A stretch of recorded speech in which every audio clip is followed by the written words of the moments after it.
सभी इतनी बड़ी संख्या में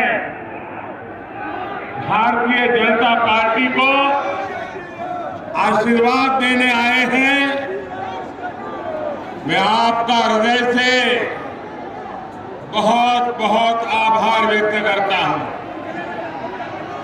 इटावा, औरैया और फर्रुखाबाद से भी लोग हमारे साथ जुड़े हुए हैं।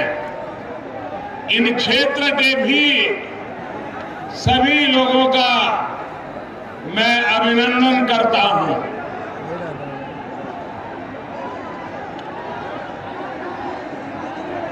कन्नौज की आबो हवा में इत्र की खुशबू तो होती ही है, लेकिन साथ साथ यहां के लोगों के परिश्रम की सुगंध भी होती है। आप लोगों का विकास हो, इस क्षेत्र का विकास हो, निरंतर विकास हो, हर व्यापारी कारोबारी का बिजनेस और बढ़े, इसी कामना के साथ मैं आप सबको अनेक अनेक शुभकामनाएं देता हूं। बीते दिनों उत्तर प्रदेश हो, गोवा हो, उत्तराखंड हो, जहां जहां बीजेपी के पक्ष में मुझे वहां कार्यक्रमों के लिए जाना हुआ, भारतीय जनता पार्टी के पक्ष में एक अभूतपूर्व लहर मैंने देखी है। अभी मैं उत्तराखंड से आ रहा हूं, जो मिजाज उत्तराखंड मैंने देखा है, जो उत्साह और उमंग मैंने उत्तराखंड में देखा, भाइयों बहनों, ऐसा लगता है कि भारतीय जनता पार्टी इन राज्यों में पहले से ज्यादा कैसे सीटें प्राप्त करे, ये जैसे जनता ने मन बना लिया। और भारतीय जनता पार्टी की सरकार बनाने के लिए आज भाजपा का कार्यकर्ता जितनी मेहनत कर रहा है, उससे ज्यादा उत्तर प्रदेश के, गोवा के, उत्तराखंड के, पंजाब के, मणिपुर के, वहां के मतदाता जी जान से जुटे हैं, रात दिन मेहनत कर रहे हैं। मैं इन मतदाताओं का हृदय से आभार व्यक्त करता हूं। आज मैं कन्नौज की धरती से उत्तराखंड के लोगों को, गोवा के लोगों को फिर एक बार कहूंगा कि 14 फरवरी को अधिक से अधिक मतदान करके रिकॉर्ड बनाएं। और साथियों, मैं आपसे एक बात कहूंगा, यूपी में लड़ाई इस बात की नहीं है कि किसकी सरकार बनेगी या किसकी सरकार नहीं बनेगी। पूरा यूपी जानता है, पूरा देश जानता है कि आएगी तो भाजपा ही, आएंगे तो योगी ही। और पहले चरण के चुनाव ने ये पक्का कर दिया है कि आएगी तो भाजपा ही, आएंगे तो योगी ही। बस अब मुकाबला इस बात का है कि बीजेपी की जो पूर्ण बहुमत की सरकार बनेगी, वो पहले से कितनी ज्यादा सीटें लेकर के बनेगी, इसका मुकाबला चल रहा। और इस मुकाबले में भी आगे निकलना है। इसलिए भाजपा समर्थकों के लिए भी एक एक वोट की अहमियत है। योगी जी आज फ्रंट फुट पर जो मोर्चा संभाले हैं, तो उसके पीछे भी आपके एक एक वोट की ताकत है, आपके समर्थन की ताकत है। हमें मिलकर इस ताकत को और बढ़ाना है। भाई और बहनों, पहले चरण के मतदान ने एक और बात साफ की है। 2 दिन से गौर परिवारवादियों को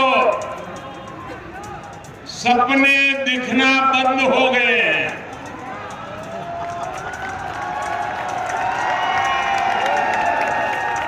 गौर परिवारवादियों को सपने दिखना बंद हो गए हैं। पता है क्यों?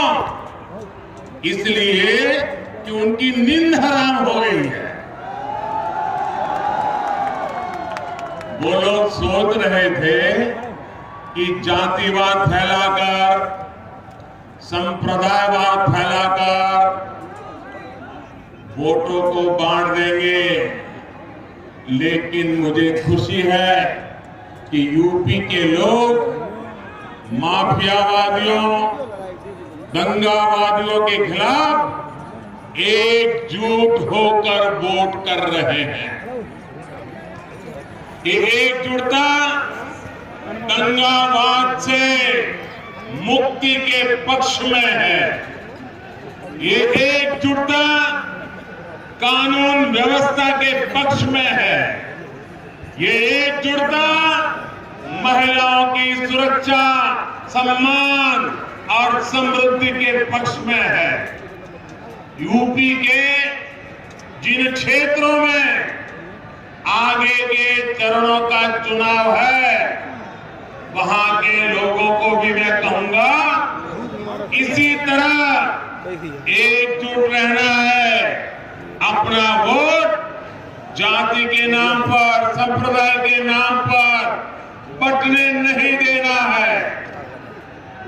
साथियों, विकास के लिए, रोजगार के लिए, निवेश के लिए शांति का माहौल सबसे पहली शर्त है।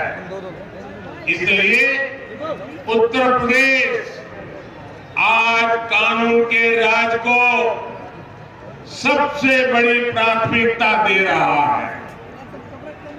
यूपी का सामान्य से सामान्य मतदाता भी समझ रहा है कि दंगाइयों और गुंडे बदमाशों के इलाज की दवा सिर्फ और सिर्फ भाजपा के सरकार के ही पास है।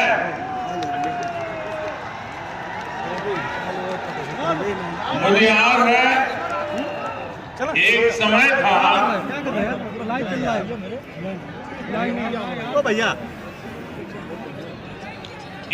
था जब गुजरात में भी ऐसी ही स्थिति थी।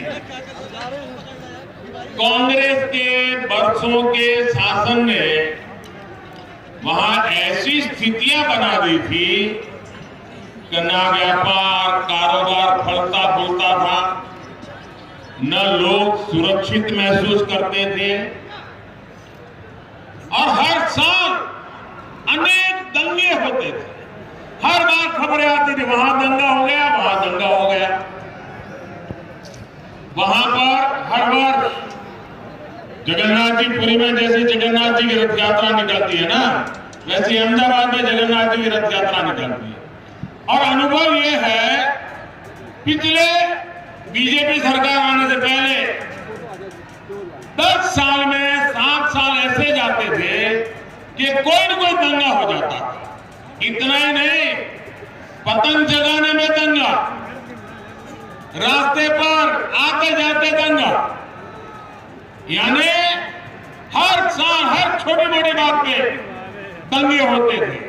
और दंगों की वजह से कर्फ्यू लगता था, संपत्ति जलती थी, हत्याएं होना तो आम बात हो गई थी, लोगों को मोहल्ले के मोहल्ले खाली करके भागना पड़ता था और इसके बाद खाली मकानों को सस्ते में खरीदकर उस इलाके की पहचान भी बदल दी जाती थी। इसी प्रकार के दुष्चक्र में गुजरात लंबे अरसे तक फंसा हुआ। गुजरात के लोगों ने जब बीजेपी को मौका दिया तो स्थितियां बदलना शुरू हो गई। हमने सबसे बड़ी प्राथमिकता कानून व्यवस्था को दी, कानून के राज को दी। इसी का नतीजा है कि पिछले 2 दशकों से गुजरात में कोई बड़ा दंगा नहीं हुआ है। अब वहां हर वर्ग, हर संप्रदाय के लोग अपने विकास, गुजरात के विकास, देश के विकास में जुटे हुए हैं। और आप देखिए, सभी के प्रयासों से गुजरात भी किस तरह विकास की नई ऊंचाइयों को छू रहा है। कन्नौज के मेरे भाइयों बहनों, आप मुझे बताइए, हमें शांति चाहिए कि नहीं चाहिए? कानून का राज चाहिए कि नहीं चाहिए? दंगों से मुक्ति चाहिए कि नहीं चाहिए? गुंडागिर्दी बंद होनी चाहिए कि नहीं होनी चाहिए? माफियाशाही बंद होनी चाहिए कि नहीं होनी चाहिए? बेटियों को सम्मान की जिंदगी मिलनी चाहिए कि नहीं मिलनी चाहिए? व्यापारी सुख शांति से व्यापार करे, ऐसी स्थिति चाहिए कि नहीं चाहिए? ये काम भाजपा सरकार ही कर सकती है, योगी जी की सरकार ही कर सकती है। उधर साथियों देखिए, जगह कम है, लोग ज्यादा है, आप वहीं रहिए, प्लीज आगे आने की कोशिश मत कीजिए। आप वहीं रहिए, आपका प्यार मेरे सर आंखों पर भैया।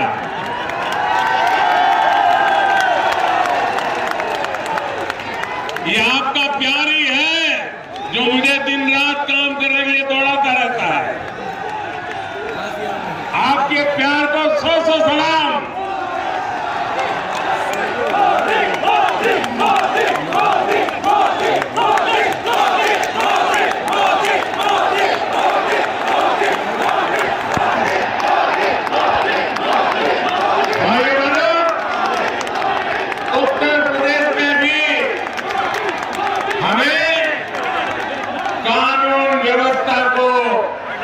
सर्वोच्च प्राथमिकता देनी है। योगी जी के नेतृत्व में यूपी ने जिस प्रकार दंगों को रोका है, हमें उसे स्थायी स्वरूप देना है। दोबारा ऐसी हरकतों को उत्तर प्रदेश में पनपने नहीं देना है।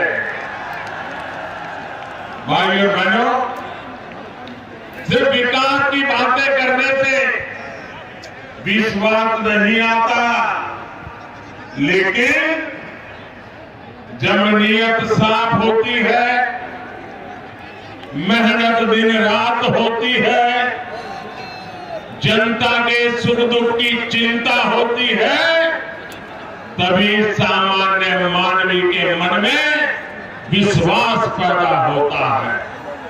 लेकिन जिनकी राजनीतिक बुनियाद अपराध, गुंडागर्दी और भ्रष्टाचार पर टिकी हो, वो कभी सुधर नहीं सकते। आप देखिए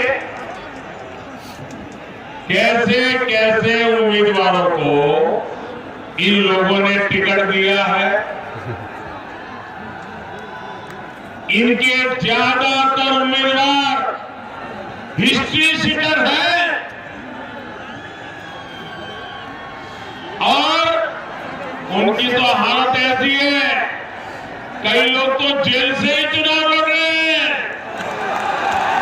साथियों, लोकतंत्र की व्याख्या करते हुए पूरे विश्व में एक बात कही जाती है, लंबे अरसे से कही जाती है और कहा जाता है, government of the people, by the people, for the people. यानी जनता का जनता के लिए और जनता द्वारा शासन। हमारे देश की गैर परिवारवादी पार्टियों ने लोकतंत्र की इस भावना को ही बदल दिया। ये लोगों का मंत्र क्या बन गया है? ये लोग क्या कहते हैं? उनका सूत्र क्या है? Of the people, by the people, for the people नहीं। उनका सूत्र है परिवार का, परिवार के लिए, परिवार द्वारा शासन। Government of the family, by the family, for the family. इसलिए यूपी के लोगों ने फिर ठान लिया है कि उन्हें सिर्फ अपने परिवार के स्वार्थ के लिए काम करने वाले लोग अब उत्तर प्रदेश में नहीं चाहिए। यूपी के लोगों को तो पब्लिक की सेवा करने वाले लोग चाहिए, परिवार की सेवा करने वाले नहीं। इन गैर परिवारवादियों की कूटनीति का एक गवाह कन्नौज का इत्र उद्योग भी है। इन्होंने अपने भ्रष्टाचार से, अपने काले कारनामों से यहां के इत्र कारोबार को भी बदनाम किया। इन्होंने इत्र को करप्शन से जोड़ दिया। हम इस इत्र को ग्लोबल ब्रांड बनाने में जुटे हुए हैं। दुनिया में कन्नौज के इत्र का डंका बजे, इसके लिए हम काम कर रहे हैं। साथियों, पहले की सरकारों के समय उत्तर प्रदेश के जिलों की पहचान, यहां पहले जिलों की पहचान कैसे होती थी? फलाना जिला, फलाना माफिया, वो जिला, वो माफिया, उधर वाला जिला, वो बदमाश। जिलों की पहचान ऐसे ही माफियाओं से होती थी। 5 वर्ष के भीतर भीतर अब योगी जी की सरकार के समय यूपी के जिलों की पहचान वहां के उत्पादों से हो रही है। वन डिस्ट्रिक्ट वन प्रोडक्ट के तहत योगी जी की सरकार ने औरैया के देसी घी को भी अंतरराष्ट्रीय पहचान दिलाने में मदद की है। इटावा के बुनकरों द्वारा बनाए उत्पाद देश विदेश में धूम मचाए, इसके लिए भी प्रोत्साहन दिया जा रहा है। यूपी में ऐसे उत्पादों को अंतरराष्ट्रीय मार्केट तक पहुंचाने के लिए भी काम हो रहा है। अब तो बुंदेलखंड एक्सप्रेस वे भी जल्द तैयार होने वाला है। इसका भी लाभ औरैया और इटावा सहित इस पूरे क्षेत्र को होने वाला है। साथियों, गांव, गरीब, किसान, पशुपालक सभी का जीवन बेहतर बनाने के लिए भी हम दिन रात काम कर रहे हैं। हमारे यहाँ पशुधन का क्या महत्व है, ये हमारे गोपालकों से बेहतर कौन बता सकता है। बीते वर्षों में हमारी सरकार ने गोवर्धन योजना की शुरुआत की, राष्ट्रीय कामधेनु आयोग का गठन किया, डेयरी सेक्टर के इंफ्रास्ट्रक्चर के लिए हजारों करोड़ रुपए का विशेष फंड बनाया।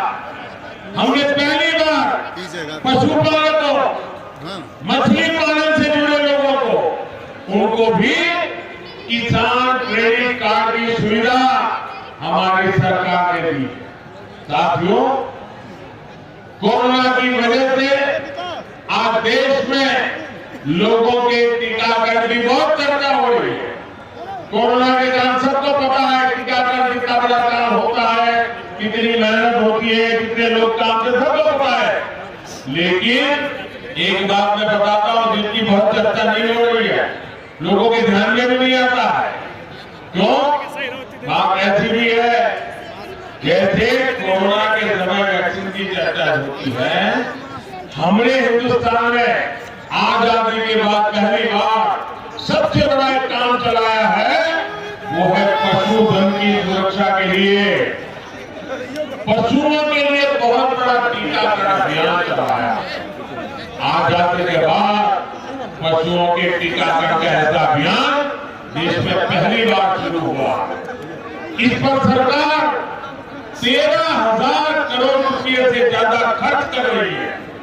पशुओं को फुट एंड माउथ डिसीज, मुंह पका और खुर पका बीमारी से निजात दिलाना हमारी प्राथमिकता है।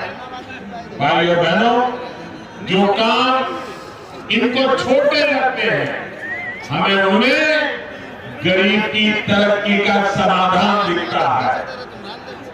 हमें उसकी चिंता थी जिसके पास या तो जमीन है ही नहीं या फिर बहुत कम है। हमें उन बहनों की चिंता थी जिनके लिए पशुपालन आत्मनिर्भरता का, आत्मसम्मान का माध्यम है। पशुपालन में जुटे एक बड़े समाज को जिसे पिछड़ा कहा गया, हमें उनकी समृद्धि, उनकी गरिमा की चिंता थी।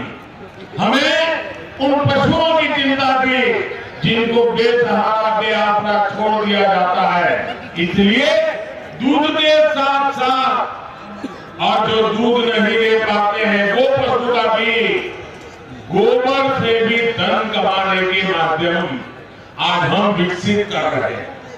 उत्तर प्रदेश में गोबर से बायोगैस बनाने के, जैविक खाद बनाने वाले बहुत बड़े प्लांट लगाए जा रहे हैं।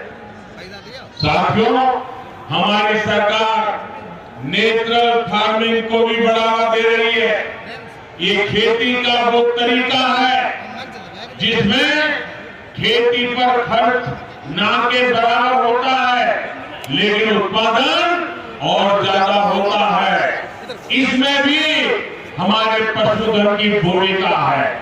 देश के अनेक राज्यों के किसान आज केमिकल फ्री खेती कर रहे हैं, नेचुरल फार्मिंग कर रहे हैं और पहले से ज्यादा पैसा कमा रहे हैं।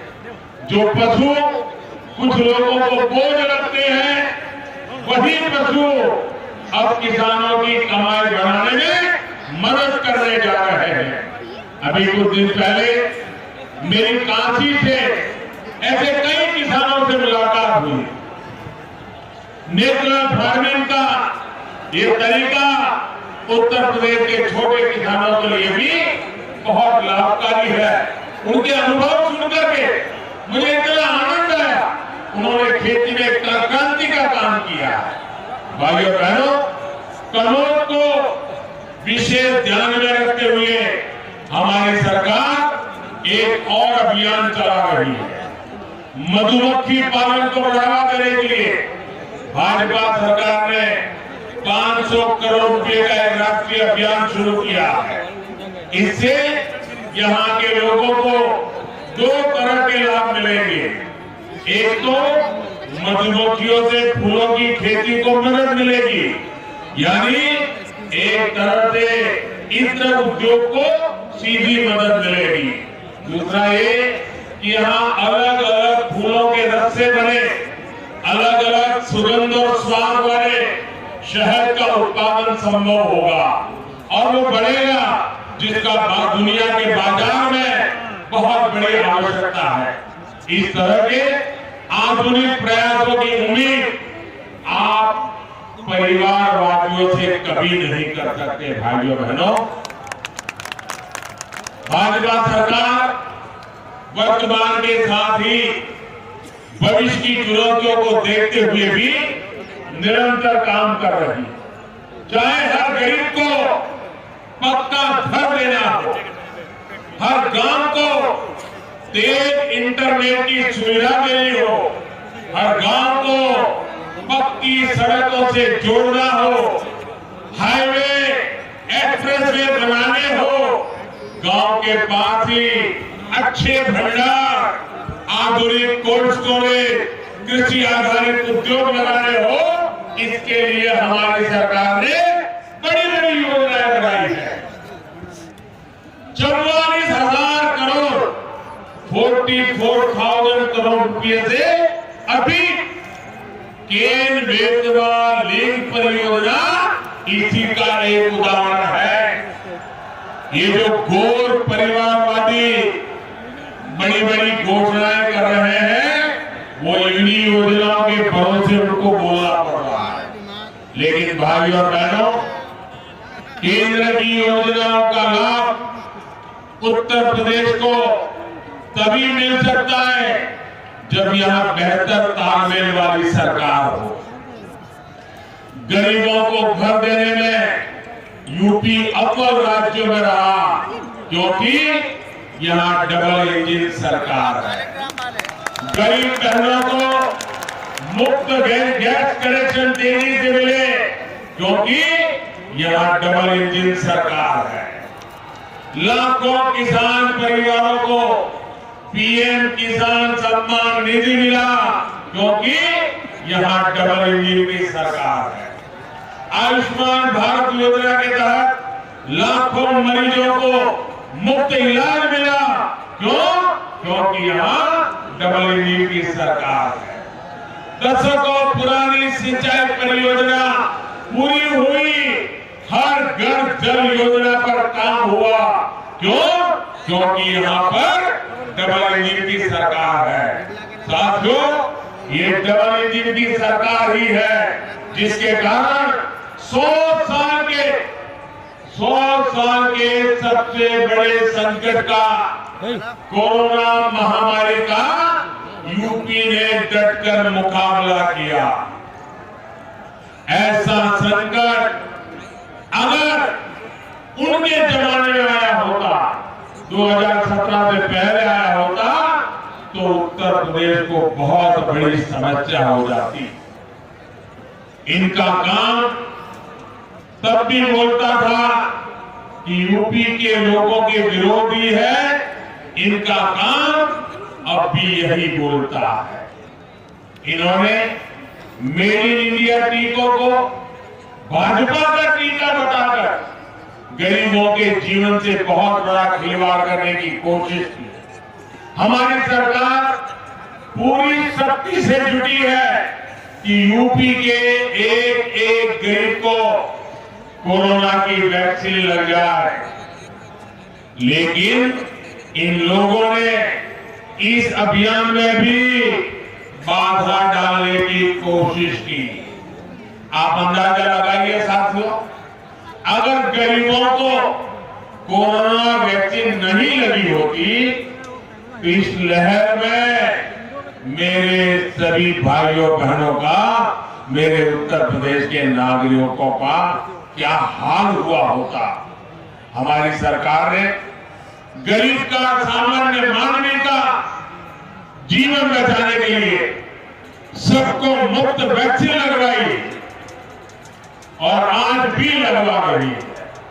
मैं कन्नौज के इटावा, औरैया, फर्रुखाबाद और यूपी के हर व्यापारी, हर कारोबारी, हर दुकानदार से एक बात विशेष तौर पर कहूंगा, एक बार सोचिए कि अगर हमारी सरकार ने तेजी से सबको वैक्सीन लगवाई न होती, अगर हम ये काम न कर पाते तो क्या होता? आज देश की अर्थव्यवस्था आगे बढ़ रही है, बाजारों में हलचल बढ़ रही है। क्या बिना वैक्सीन ऐसा संभव होता?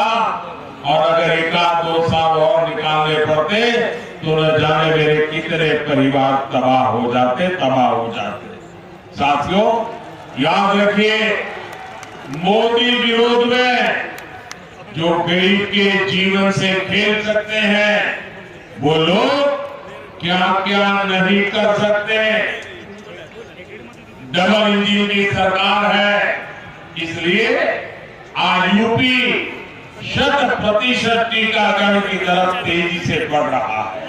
साथियों, इस कोरोना काल में एक और बात का एहसास सबको कराया है। इन घोर परिवारवादियों ने, उनके जो राशन माफिया अगर इस कोरोना काल में होते तो यूपी के गरीबों को ये मुफ्त राशन पहुंच रहा है, पहुंचता क्या? ये राशन मिलता क्या? गरीबों का चूल्हा जलता क्या? मेरे प्यारे भाइयों बहनों, यूपी के गरीबों, दलितों, पिछड़ों को तो भूखमरी का सामना करना पड़ता। दिल्ली से जो राशन हम भेजते उसको इनका माफिया अपने गोदामों में बंद कर देता, ब्लैक में बाजारों में बिकवाता। ये डबल इंजन की सरकार है जो महामारी के इस समय में बीते कई महीनों से गरीब को मुफ्त अनाज दे रही है। और यूपी के लोग, यूपी के गरीब याद रखें, इन घोर परिवारवादियों की आंखों में ये गरीब कल्याण की योजनाएं उनको खटक रही है। पहला मौका मिलते ही वो ये योजनाओं को, उसका लाभ गरीबों तक पहुंचना बंद कर देंगे और उनकी ये माफिया कंपनी, कटकी कंपनी सब कुछ तबाह कर देगी। भाई और बहनों, डबल इंजन सरकार कैसे काम करती है वो शिक्षा और स्वास्थ्य के क्षेत्र में भी दिखता है। यहाँ स्वास्थ्य सुविधाओं के अभाव में गरीबों को, हमारी बहनों को लखनऊ, दिल्ली तक जाना पड़ता था। लेकिन अब medical college, super speciality hospital, paramedical institute यही बन रहे हैं। इससे स्वास्थ्य सुविधाएं तो बेहतर होगी ही, यहाँ के युवाओं के लिए डॉक्टरी और पैरामेडिकल के क्षेत्र में जाने का एक अवसर भी बढ़ेगा। और जितनी मात्रा में मेडिकल कॉलेज बना रहे हैं, इतना ही नहीं, अब हमारे यहाँ मेडिकल कॉलेज में अपनी भाषा में, अपनी मातृभाषा में हमारे नौजवान पढ़ सकेंगे, हमारी बेटियां पढ़ सकेंगी। इसका मतलब ये हुआ कि जो अंग्रेजी नहीं पढ़ा है, जिसको गरीबी के कारण अंग्रेजी की शिक्षा नहीं मिली है, वो परिवार का बच्चा भी अगर उसमें दमखम है तो हिंदी में पढ़ करके भी वो डॉक्टर बनेगा और अपनी जिंदगी भी बनाएगा। भाइयों बहनों, सबका साथ, सबका विकास क्या होता है, ये युवाओं के लिए हमारी नीति में भी दिखता है। भारतीय जनता पार्टी ने सामान्य वर्ग के गरीबों को भी 10% आरक्षण की सुविधा दी है। ये भी हमारे दलित वर्ग के, हमारे ट्राइबल वर्ग के, SC ST के भाई बहनों या पिछड़ा वर्ग के जो भाई बहन हैं, उनके आरक्षण का अधिकार को जरा भी तकलीफ दिए बिना उसको बरकरार रखते हुए करने का काम हमने किया है। जो सालों से मांग हो रही थी, इनको परवाह नहीं थी। साथियों, अनुसूचित जाति, अनुसूचित जनजाति के हमारे लोकसभा और विधानसभाओं के साथियों के लिए आरक्षण को 10 साल तक और बढ़ाने का काम भी हमारी भाजपा सरकार ने किया है। ओबीसी कमीशन को संवैधानिक दर्जा देने के लिए 3 दशक से मांग हो रही थी। इतनी सरकारें आई, यहाँ के सपा वाले जो सरकार में भागीदार थे, लेकिन उन्होंने कभी ओबीसी को अधिकार नहीं दिया। ये मोदी की सरकार आने के बाद हमने ओबीसी कमीशन रिजर्वेशन को संविधान अधिकार देकर के ओबीसी की मांग को हमने पूरा किया। देश भर में केंद्र सरकार के कोटे में जो मेडिकल सीटें होती है उनमें भी ओबीसी को आरक्षण देने का फैसला भी भाजपा सरकार का एक बड़ा निर्णय है। कुछ दिन पहले सरकार ने एक और बड़ा फैसला किया है। अब प्राइवेट मेडिकल कॉलेजों को भी अपनी आधी सीटें 50% सीटों की फीस सरकारी मेडिकल कॉलेजों के बराबर रखनी होगी। इसका बहुत बड़ा लाभ हमारे मध्यम वर्ग के परिवार, हमारे निम्न वर्ग मध्यम वर्ग के परिवार जो बेचारे कुछ ज्यादा खर्च नहीं कर सकते हैं, वे भी अब अपने बच्चों को डॉक्टर बना सकते हैं।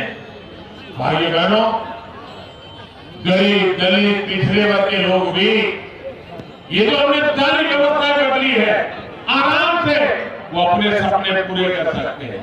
साथियों, राष्ट्रीय शिक्षा नीति की वजह से भी उत्तर प्रदेश के युवाओं को बहुत मदद मिलने वाली।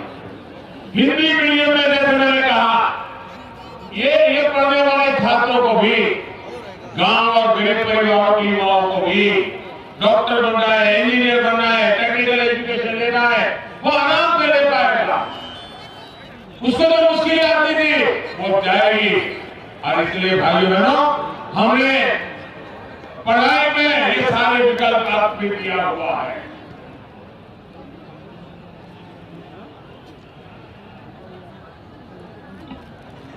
साथियों, जब आप मतदान केंद्रों पर जाकर हमें अपना स्नेह, अपना आशीर्वाद देते हैं, तब हमें नए संकल्पों की शक्ति मिलती है। सुविधा, सुरक्षा और सुअवसर देने के इस अभियान को हमें जारी रखना है। यूपी को दंगा मुक्त रखने के अभियान को हमें सशक्त करना है। हर बूथ को जगाना है, हर बूथ से लोगों को मतदान केंद्र पर लाना है। इस बार सिर्फ भाजपा को जिताना नहीं है, बल्कि बड़े मार्जिन से जिताना है। पुराने सारे रिकॉर्ड तोड़ के जिताना है। आप लोग ये काम करेंगे, घर घर जाएंगे, एक एक बूथ से अपने आस पास के लोगों को निकालेंगे, ज्यादा से ज्यादा मतदान करवाएंगे। भाइयों बहनों, ये चुनाव का समय है। मतदान के दिन पहले मतदान, फिर जलपान। इसी अपेक्षा के साथ आप सबको बहुत बहुत धन्यवाद। इस चुनाव में जो उम्मीदवार है उनसे मेरा आग्रह है